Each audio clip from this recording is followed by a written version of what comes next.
You're listening to Packers Talk Network.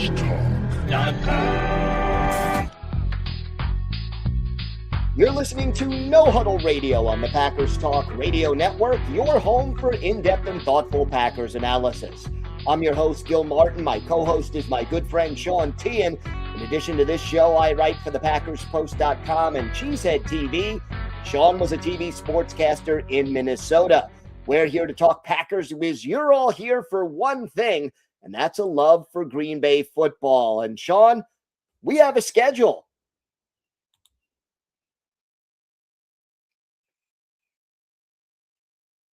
Sean? Looks like Sean is kind of frozen right now. So we do have a schedule here for the 2026 NFL season, and I think it's a pretty good schedule overall. I think the Packers benefit from this schedule in a lot of ways. And we're going to break down the schedule, how it benefits the Packers, some of the possible areas that it doesn't benefit the Packers. And, you know, the good thing is now you could start making your plans. You could start thinking ahead to the new season and which games you want to attend, both home and road, and really find, you know, your schedule and the strengths and weaknesses of it.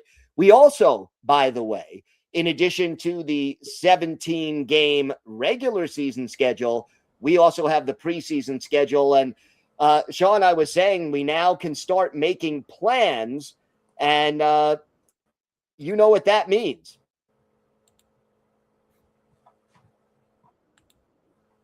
Yeah, hey, it's time to call Wisconsin's own ticket.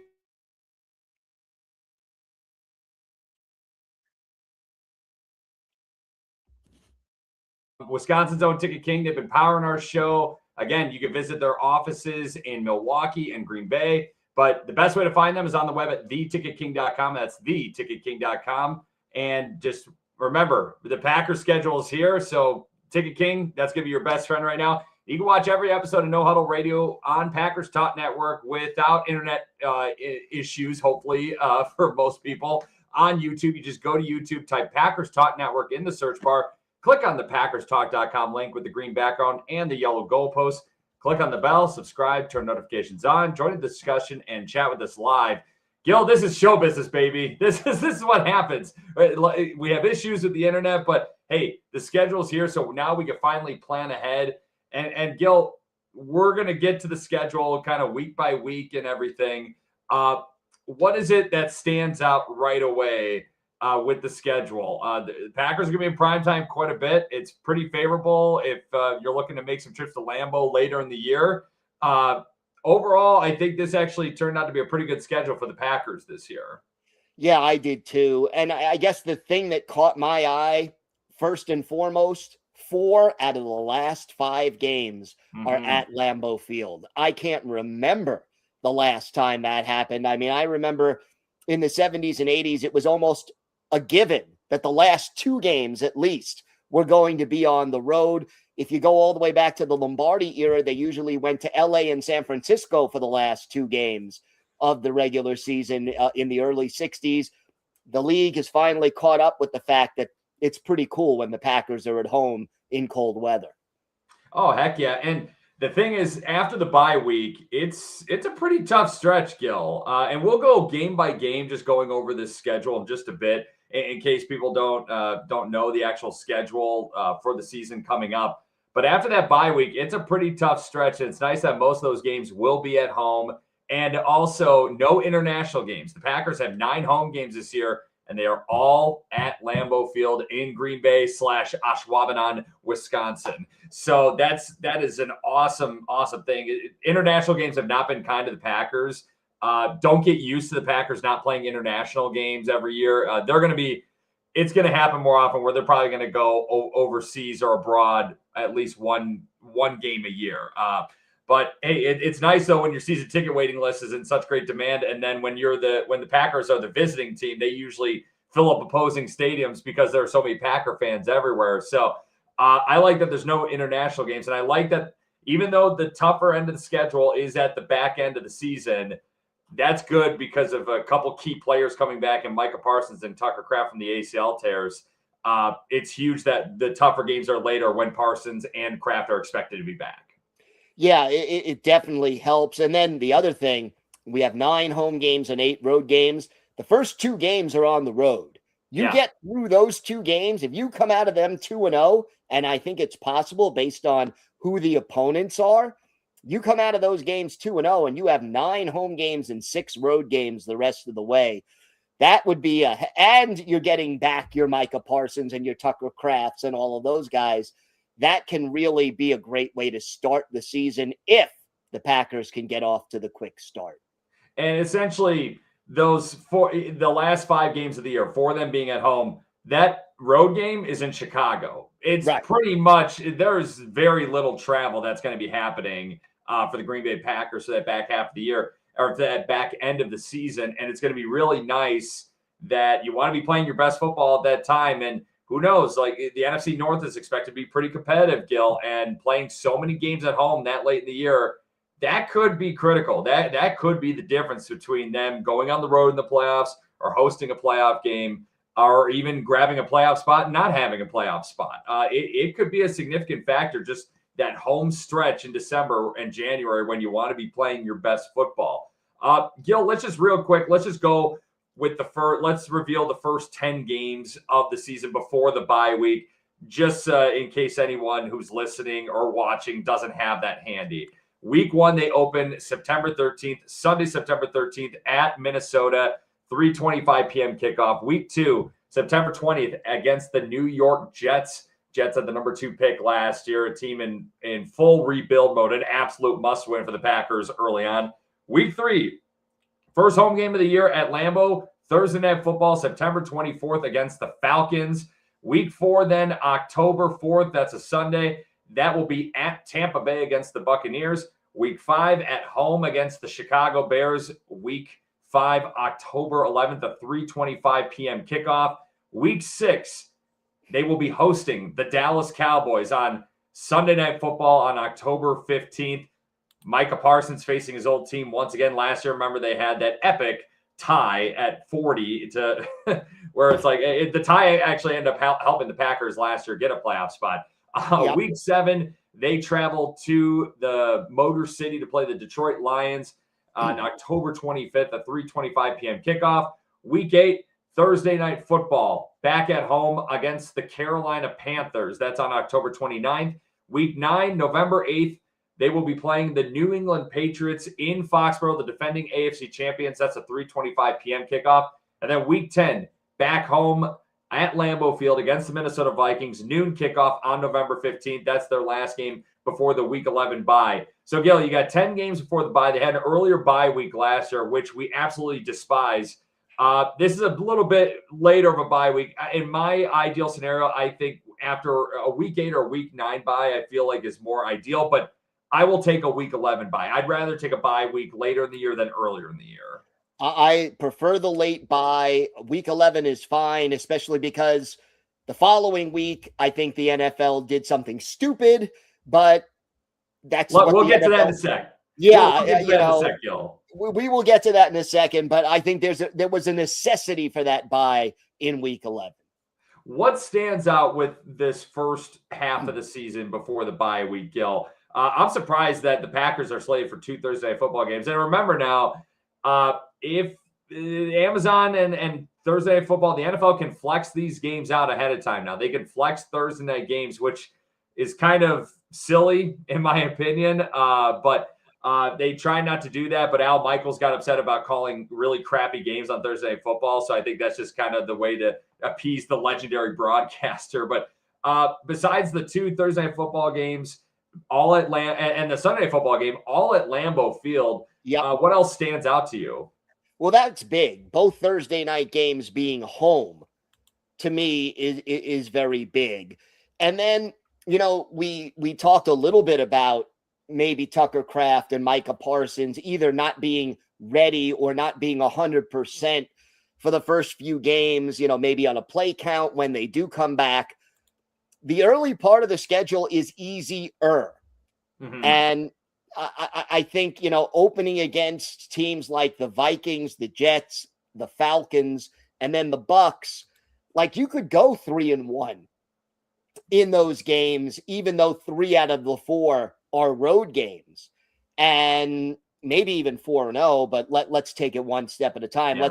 Let's be conservative and say they can win 3 of those games, and then it gives you a chance to gradually get those players back into the lineup. Those are games you could win even if you don't have 1 or 2 of your best players.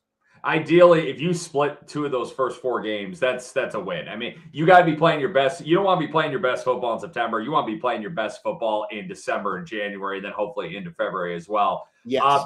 What does stand out, though, Gil, also, besides the primetime games all being home, the Thursday night games being in Green Bay is absolutely huge. I agree with you there, where it's like you're on a short week and everything, and you don't even have to travel. And then the Wednesday game that we'll talk about after the bye, where they have to travel to LA, but luckily they'll have some time beforehand to get ready for that game. So that is a very positive matter right there with the schedule.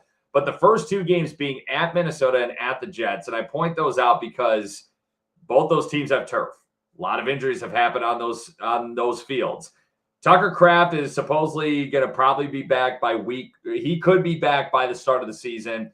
Micah Parsons sounds like he's going to start the year on the PUP and then return possibly by week 5 against Chicago, which is, I think the NFL did that on purpose to make sure that give Parsons time to be back for a big game right there.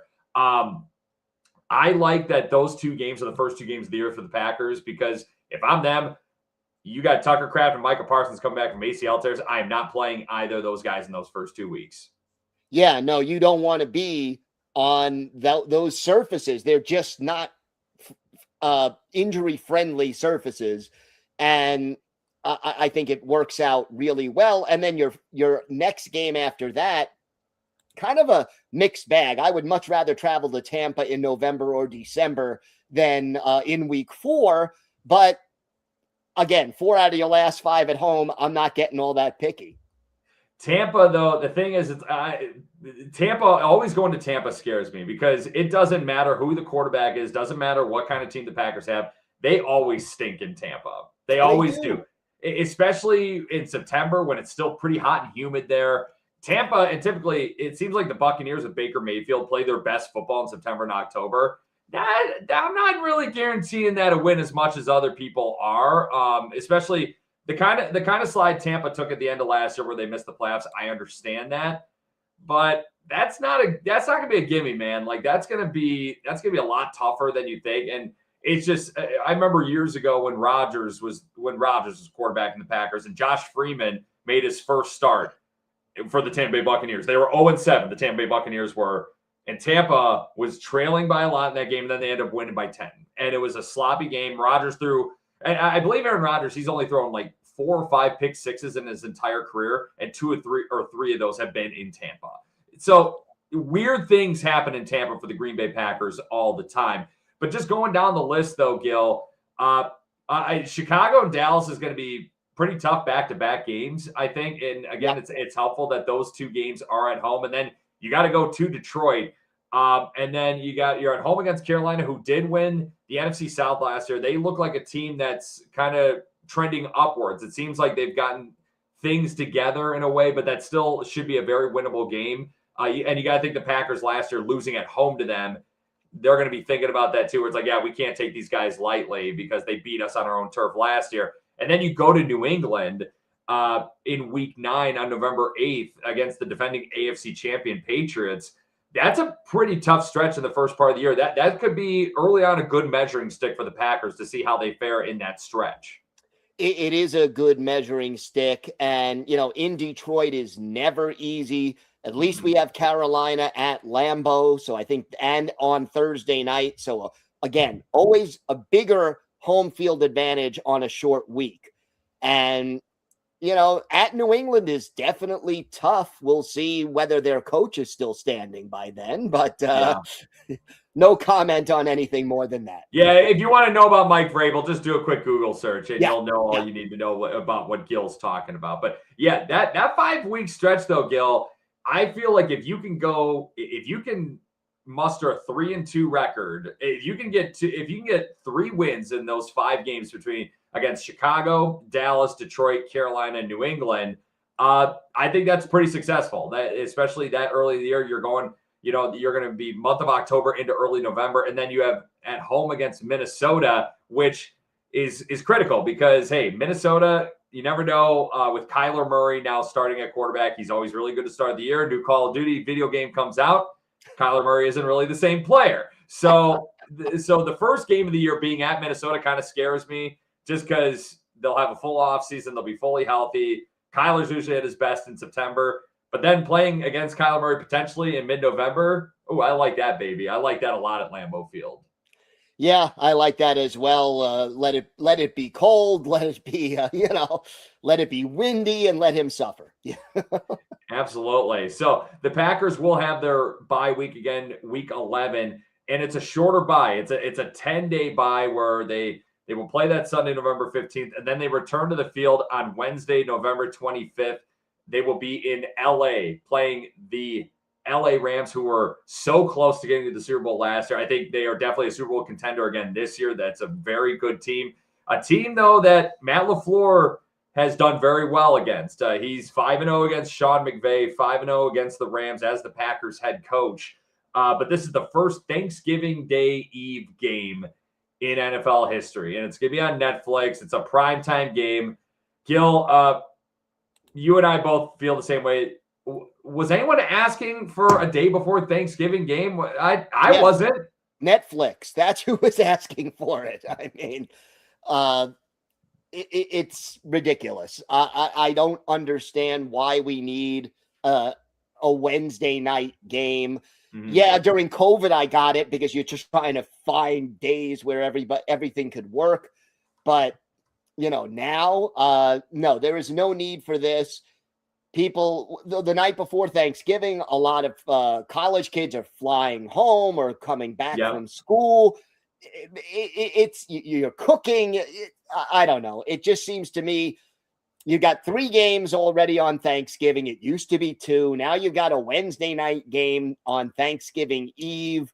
I mean, I would love football 365 days a year, but it's not realistic. The players, you have to arrange the bye because you can't have less than 4 days in between games, according to the CBA. So you were 98% certain that the Packers were either going to have their bye the week before or play a Thursday night game the week before. And here we are. It's just not necessary. It really just isn't necessary. Outside of division opponents, though, I feel like Rams-Packers is, for both these teams too, I feel like this is probably the best out-of-division game. And I think the NFL purposely wanted to do something like this where, hey, obviously both teams are going to get a bye. They're going to get 10 days before playing each other. Both these teams will have their byes in week 11. And you got to think where it's like the Rams are obviously in a loaded division. They're with the defending Super Bowl champion Seahawks. The Niners, who are always good, Arizona, who Matt LaFleur's brother is now the head coach of, but they're they're just kind of a dumpster fire right now, per se. They're rebuilding. Yeah, they're rebuilding. They're in rebuild mode. That's the best way to put it. But you got to think Rams-Packers, the NFL was thinking like, hey, this could be a very entertaining game for 2 teams who are in the same conference, but not in the same division. And that's maybe the thinking going there, which I like, where I think the Rams are probably, when it comes to non-divisional games, I think the Rams are going to be the toughest opponent for the Packers this season. And I like that they're going to be going in with a lot of rest going into that game. And it could make for a very good game. But again, just overall silly. Do you think what do you think about that Rams game? Do you think the Rams are the best opponent we're going to play outside the division this year? It'd either be the Rams or the Patriots. Those would be, the Bills would be in the conversation. Yeah, exactly. But yeah. And the other thing I like about this, though, we have the 2 road games back-to-back to open the season. And the only other back-to-back road games we have are in LA on week 12 and then in New Orleans on week 13. Yep. But we have like a mini bye. So we have a bye before the LA game and then a week and a half, the mini bye, before we have to travel to New Orleans. So it kind of negates, to an extent, that back-to-back road trip. Yeah, the Packers really, they got a favorable schedule overall. And I was just going to mention that, Gil, after the bye week, this is what the schedule looks like, where Wednesday, November 25th, again, at the Rams, 7 p.m., that's going to be on Netflix. Then they will have, like you said, a mini bye before they play the New Orleans Saints down in NOLA, December 6th. That's a noon game. And then they're back at Lambeau for that final stretch, essentially. Sunday Night Football, December 13th against the Buffalo Bills. Then they play the following Sunday at home against the Miami Dolphins. Jeff Hafley and the Miami Dolphins, Malik Willis and the Miami Dolphins on December 20th. Remember, Jeff Hafley was saying that he was hoping he'd play the Packers in week 1, mainly because he didn't want to see Micah Parsons. Well, Jeff Hafley unfortunately didn't get his wish, Gil. So we're going to see Jeff Hafley December 20th. And then on Christmas Day, we are going to see the Chicago Bears in Chicago at noon for a kickoff. So the Packers obviously very, very much, they attract a lot of eyeballs when it comes to the holiday season. Week 17, they're back at home on Monday Night Football against the Houston Texans, which I don't like playing a Monday night game in week 17 because then week 18, they will play at home against the Detroit Lions, but that could either be Saturday or Sunday. It depends how the records look, how the standings look. But the Packers could potentially be playing the Lions in a critical game on shorter rest than the Lions. Could be, but I think it's less likely to be a Saturday because the Packers play Monday night. So they may want to flex that game, but maybe they flex it to Sunday night as opposed to a Saturday game. And my understanding is, Gil, usually with that in week 18, they usually put games where it's like, if they're like, okay, these are the games where we're thinking are going to be Saturday or Sunday, or like potentially Saturday games. And those are the games that's like, hey, we're going to move these because these do not have implications, or like these do not have implications compared to the other games where it's just a matter of like, hey, like we don't want a team waiting to see what happens with team A and team B. So then they don't have to play start. You know what I mean? So it could be a Saturday game because maybe there's no implications dependent on that game specifically. So overall, though, Gil, 4 of the last 5 games being at home and that one road game being in Chicago, that's a huge win, man. But Houston at home against Houston against that defense travels, man. That's gonna be a tough one in week 17. It is going to be tough, but Houston's not used to playing at night, no less, in the cold. So yeah, it's just, but with me, man, I just think defense travels, and Houston, that defense was not the reason they lost in the playoffs last year. It absolutely was not. That defense is nasty. And remember a couple of years ago at Lambeau where the Packers walked them off with a game-winning field goal. That defense is really good, and that defense has gotten better since then. So just think about that. Look, that defense is why they are. If their offense was average, they would be a Super Bowl contender. It's a little below average, and that's why they're a playoff team, but not an elite team. But again, how it's going to look come week 17, we don't know yet. If CJ Stroud just doesn't throw interceptions, Houston probably, if he doesn't throw interceptions against the Patriots last in the playoffs, Houston's probably going to the Super Bowl. I don't think they win the Super Bowl. I still think Seattle wins the Super Bowl, but I think Houston, man, like it's like they just got to take care of the football better. It's easier said than done, but that's the way it goes. So, Gil, should we do a week by week prediction because it's silly because the NFL is such a week to week league, but should we do a week to week prediction just because it's May and we got nothing else to do? Let's do it. All right. Well, week 1, Gil, again, recapping this, September 13th at Minnesota, 3:25 p.m. kickoff. Kyler Murray making his first start as a Minnesota Viking, presumably. Jonathan Gannon, new defensive coordinator, making his debut for the Packers. What's your prediction for week 1 at Minnesota? I think it's a win. I actually think this is a loss. I think they're going to miss Parsons, and I don't think they're going to play Kraft either. I think they're going to miss both those guys. Kyler is you're not going to really have much. I think Kevin O'Connell's a really good coach, and I think he's going to do a lot of stuff that the Packers aren't going to be ready for with him in week 1. So I think Minnesota takes that game. Week 2, September 20th at New York against the Jets, noon kickoff. What do you got? I think the Packers win this one. I think they win too. Jets don't have a plan at quarterback, and they'll be coming off of a loss too. So that's why I think they win for sure. Week 3, September 24th, Thursday Night Football against the Atlanta Falcons at Lambeau Field for the home opener. What do you got? It's emotional. It's the home opener. It's national TV. I think it's a W. I think it's a win as well. I think they win their home opener. Two struggles against this Packers defense that seems to be clicking at the right time, maybe with Jonathan Gannon now. Jonathan Gannon in charge and his scheme fully implemented. Week 4, October 4th at Tampa. Gil, I was talking about this. I think this is a sneaky trap game. What do you think, though? I think it's a loss. They just always find a way to stumble in Tampa. I've been to a game in Tampa to see the Packers. It was great. It was week 1 of 1996. And the Packers just, took no prisoners in that game. But it's a different era, and it's been tough to win for Matt LaFleur in Tampa.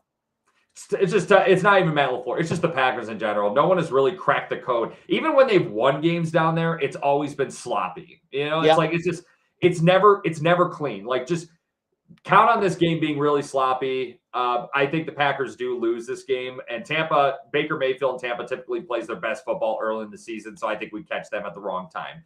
Week 5, Sunday, October 11th, back home against the Chicago Bears, 3:25 p.m. kickoff. The Bears, the defending NFC North champions. The Packers won one game against them last year, and that was at Lambeau. Do they do it again? Yeah, they win at home. I think they do beat the Bears at home. I think they win as well, Gil. Put us back in the win column and at 3-2 overall on my end. Week 6, October 18th, Sunday Night Football against the Dallas Cowboys. These two teams tied last year down in Big D. Micah Parsons hopefully playing against his old team. What's your prediction for this game? Packers find a way. Parsons gets his revenge. I think the Packers win too, and I'm hoping Trey Smack kicks a game-winning field goal, so that would be something. And Micah Parsons gets more than one sack barely on Dak Prescott, hopefully this time around. Week 7, October 25th at Detroit at Ford Field, 3:25 p.m. kickoff. Never an easy place to play. Gil, what's your prediction here? I think we do not beat the Lions in Detroit this year. I agree. The Packers have actually been pretty darn good in Detroit the last few years. They've played, even though they're 2-1 in their last 3 years there. The loss, though, was last-second loss in Detroit. Remember that Thursday night game a couple seasons ago where they played the Lions as well as anybody did that year. But I think the Packers do lose this time, but it's going to be a good game as well. Week 8, October 29th, back on Thursday Night Football, back at Lambeau Field against the Carolina Panthers, a team that shocked the Packers at Lambeau last year. The game that Tucker Kraft was lost to a season-ending ACL injury. Just a gross game last year that the Packers didn't deserve to win, and Carolina won the NFC South a season ago. Big thanks to a win at Lambeau a season ago. Do the Panthers come back to Lambeau and win again? No. I think the Packers get a little measure of revenge. It's a short week. You're at home on Thursday night. You win the game.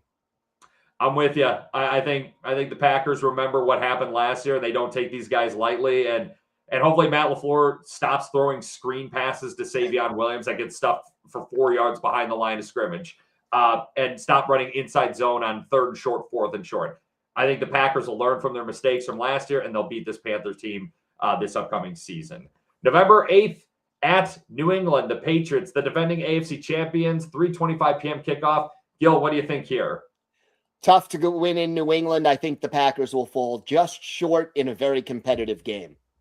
I think they actually get a W here. I think it's going to be a good game. It's going to be a good test against a really good quarterback in Drake May.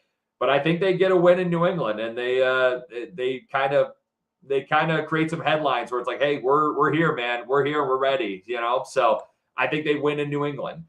Week 10, November 15th against the Minnesota Vikings back at Lambeau Field. Noon kickoff, the last game before their bye week. Gil, what are we thinking here? I'm thinking we beat the Vikings at home. Hey, it's after hopefully Call of Duty, the new Call of Duty game comes out. So, yeah, I think they win as well. I don't think they look ahead to the bye week, and I think they take care of business at home against the Vikings. Week 11, they have the bye. Week 12, they return to the field in Hollywood on Wednesday, November 25th. The night before Thanksgiving against the LA Rams, a team that was so close to getting to the Super Bowl a year ago. Matt LaFleur and the Packers are 5-0 against Sean McVay and the Rams since LaFleur has been the head coach. This should be a really, really great game. Rematch potentially with Devontae Adams as well. What are you thinking here for that Wednesday game? I wish it was at home. I think we fall just short, but I think it's going to be one of the best games of the year. And we didn't even talk about this, Gil. That stadium's going to be probably more than half Packer fans. Yes, it will. There are going to be a lot of Packer fans there, but I think the Rams are well-conditioned, well-seasoned enough where they can distract that and play through that. I do think the Rams, Sean McVay is due for a win against Green Bay, and I think he gets it this year in the regular season in Week 12. Week 13, December 6th at New Orleans against the Saints in the Superdome, noon kickoff. Saints, a team that kind of found something late last year. There's a lot of excitement. There's a lot of growth there. They're still in a rebuild mode. They're not a contender right now, but Gil, I feel like this is another sneaky game against an NFC South opponent on the road. It's sneaky, but I think the Packers will win it. They'll have a little extra rest coming into that game, and I think they'll be looking to bounce back after a tough loss in LA. And I'm going to say the Packers lose this game. I think it's a trap, and I think that environment, I think it's going to be loud and ruckus, and I think it's going to be kind of shocking, but I don't think the Packers win this game in New Orleans. Then Week 14, which is, if they lose this game, it's a perfect time to refocus and get right, because Week 14, they host the Buffalo Bills on Sunday Night Football at Lambeau Field. Gil, this should be a great game. This should be really tough, a really great battle against a great MVP quarterback. What happens Sunday Night Football against Josh Allen and the Buffalo Bills? I think the Packers find a way. I don't think it'll be easy. Another really great matchup. Allen always finds ways to keep his team in games, but he doesn't always find ways to win them. And I think the Packers win this one at home. It's a week-to-week league, and if the Packers lose at New Orleans, like I'm predicting right now, I think they're going to be Buffalo. It's not who you play; it's when you play them. And I think Buffalo's going to be playing the Packers at the wrong time, and I think the Packers win as well.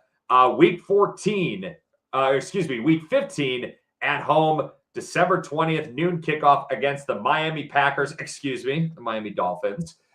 Jeff Hafley, the head coach of Miami, former Packers D coordinator, Malik Willis, who will hopefully be starting at quarterback for the Dolphins back at Lambeau Field. Nothing but great things to say about Malik Willis from my end, Gil, obviously from your end too. I could speak on your behalf. I know that. I hope the Packers win. I do think the Packers win this game at Lambeau this late in the year against a Dolphins team that is definitely not used to the cold. Yeah, I think so too. I think Malik Willis will play well, but I think the Packers will win the game. I'm with you there too. And then Christmas Day, they are at Chicago playing the Bears, noon kickoff. Gil, this is Chicago I feel like the Packers should have easily swept the Bears last year. They blew 2 fourth quarter leads in Chicago a season ago. Do they find a way to win in Chicago this year? Revenge is a dish that's best served cold, and it's going to be cold in Chicago that time of year. Yes, the Packers get the win. I'm with you too. I think they're going to figure it out, and they're going to know what happened last year, and they're going to conquer those demons in a way, Gil. I'm with you there. Week 17, back at home on Monday Night Football, January 4th against the Houston Texans. Gil, I was talking about them where Houston, even though they're not used to the cold weather, but their defense is so good. Their defense could be a problem in the cold. What's your prediction for this game? I think they could stumble here. I think Houston will upset the Packers. I think the Packers, if they win this game, it's going to have to be with defense. They are going to have to win they are going to have to force turnovers and take care of the football. Matt LaFleur has been criticized for being conservative at times, but if he were conservative in this game, I wouldn't blame him whatsoever. But I do think Houston wins. I just think the Texans are built for cold weather, the way that they're structured. So I think it's going to be Houston pulling off that upset, which is a good timing for the Packers going into potentially the playoffs and the last game of the season against the Detroit Lions. They will be in the comforts of Lambeau Field, where they beat the Lions last year in the regular season opener. Gil, what's your prediction for the regular season finale at home against Detroit? I think the Packers take it in the cold at Lambeau against a dome team from Detroit. I'm with you there. I think the Packers win. So if we tally up the records, I think the Packers finish 11-6. So I think they go 8-1 at home. That one home loss being to Houston, 3-5 on the road, and 4-2 against the division. Will that be enough to win the division, to earn a home playoff game? Who knows? It could be pretty close. But, Gil, I got to think if they get to 11 or 12 wins, I think that's what it's going to take to win the NFC North potentially this year. What was your final record prediction? I believe it was the same as yours. We just had a couple of games that were off by, which games they were going to win and which games they were going to lose. But I think either way, that gets them into the playoffs.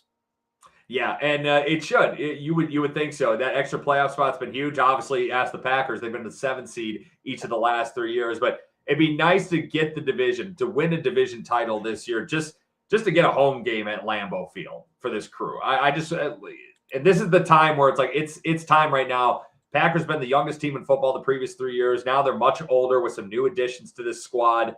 It's time to take that next step. So I'm thinking where it's like, Gil, it's like if the Packers don't win more than 10 games this year, is this a failure of a season?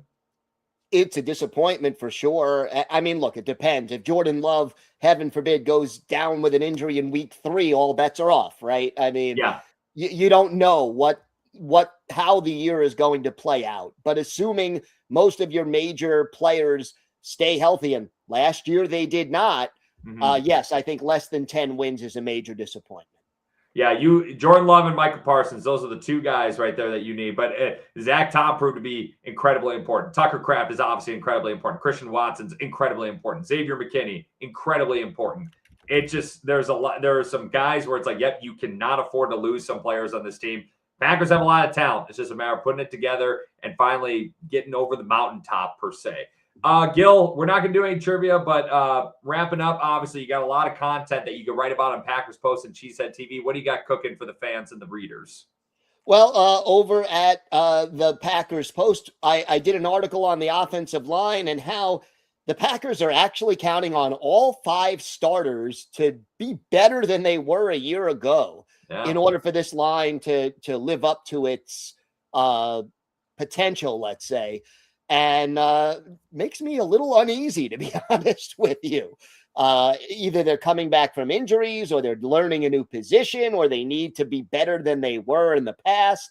A lot of question marks on that offensive line. And then over at Cheesehead TV, I yesterday published an article that went out early on Thursday about the potential schedule and what we were hoping to see. And thankfully, we did see a lot of it. So, looking pretty good overall for the Packers. My 2 cents on the O-line, Gil. I think Jordan Morgan's going to be an upgrade at left tackle over Rasheed Walker, and I think Anthony Belton's going to take a step at right guard after having 1 season under his belt already. And having a healthy Zach Tom, that's going to prove to be wonders. And Aaron Banks, if he's healthy too, yep. I think that there's a lot of things that are trending in the right direction possibly for the Packers. And, Matthew Tan in the chat, thank you for chiming in. Why they scheduled Rams versus Packers for Thanksgiving? Well, Thanksgiving Eve. Most people are out of town. Hey, it's all money, man. Like, it's all money. And guess what? Netflix is probably going to get a lot of viewership. They're probably going to get more viewership for that than a playoff baseball game or a playoff basketball game or a playoff hockey game. People are going to watch. I know I'm going to watch. I don't like it, but I'm still going to watch the Packers play. I agree it's silly, but that's the way it goes. So, Gil, get back to your articles. Send us out, man. We're done for this week, and hey, hopefully we're on to a Super Bowl season after the 2026 schedule reveal. Let's hope so. All right, that's it for today. We'll be right back here next week. Follow us on Twitter at Packers and at GBPackersSean. Stay up to date on all things Packers or to ask us questions. Or you could email us at gbpackerssean@gmail.com.